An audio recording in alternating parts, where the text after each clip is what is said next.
अरे हेलो भाई लोगों, तो आइए इस वीडियो में ना हम बात करने वाला बहुत खतरनाक रोगवा के बारे में जिसका नाम है दाद रोग। ठीक है, तो पहले देख ही लेते हैं रोगवा होता क्या है। ठीक है, बहुत इंपॉर्टेंट रोग है, याद रखिएगा। दाद अथवा रिंगवा त्वचा संबंधित रोग है। दाद एक प्रकार का फंगल संक्रमण होता है। ठीक है, मतलब ये इन्फेक्शन द्वारा होता है। ठीक है, इन्फेक्शन है। और जैसे कि ये गर्दन, जांघ और शरीर, सिर, पैर वगैरह स्थानों पर भी ये रोग हो जाता है। ठीक है, अब देख लेते हैं, मान लीजिए कोई रोग हुआ तो उसे कुछ लक्षण दिखाई देते हैं। तो लक्षण क्या क्या है पहले वही देख लेते हैं। ठीक है, दाद एक संक्रामक रोग होता है जो फंगल संक्रमण द्वारा होता है। ठीक है, जो फफूंदी जैसे परजीवी से होता है। दाद रोग माइक्रोस्पोरम, ट्राइकोफाइटन, एपिडर्मोटोफाइटन नामक डर्मेटोफाइट फंजाई के द्वारा होता है। ठीक है, आशा करूंगा कि आप समझ ही रहे होंगे। भाई इजी है भाई लोग, यार तुम लोग समझदार लोगों, समझा करो थोड़ा सा।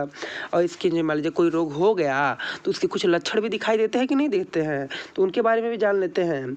इस रोग में शरीर के विभिन्न भागों जैसे त्वचा, नाखून, पैर की अंगुलियां आदि पर लाल हल्के भूरे रंग के चकत्ते पड़ने लगते हैं और इसकी आकृति गोलाकार होती है।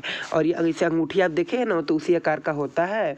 और शरीर कुछ प्राइवेट भागों पे जैसे जांघ वांघ पे ये रोग हो जाता है। ठीक है, अब ये सब तो मान लीजिए हो गया। अब देखते हैं ये संक्रमण फैलता कैसे है।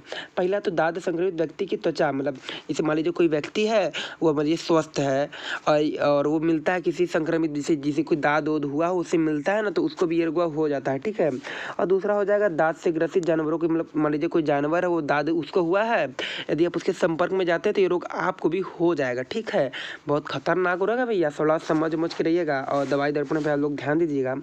और देख लेते हैं दाद के कुछ रोकथाम, इसके कुछ उपचार हैं, समझे। दवाई आप तो जानते हैं, कोई रोग हो तो उसका दवाइया तो बनेगा ना, तो पहले देख लेते हैं दवाइया का है।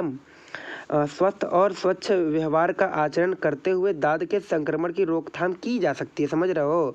ज़्यादातर संक्रमित जानवरों के संपर्क उचित स्वच्छता की कमी के कारण ये होता है, समझ रहे हो ना। अब पहला मतलब इसके उपचार में 6 पॉइंट हैं।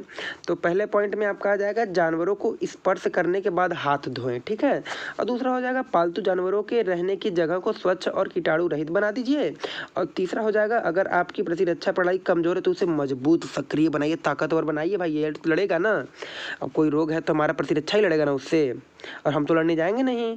और चौथा हो जाएगा बारिश के दिनों में सार्वजनिक क्षेत्रों में जूते पहन कर जाए, समझ रहे हो। और छठवां हो जाएगा नियमित रूप से अपने बालों को शैम्पू कर। भाई साहब कुछ नहीं, ये 6 पॉइंट है भाई, अगर देख लोगे ना तो बच जाओगे, नहीं तो फिर भाई समझो दवाई दर में बड़ा रुपया लग जाएगा। महंगाई तो आप समझ ही रहे हो हॉस्पिटल का। Thank you, have a nice day, आपका दिन शुभ हो।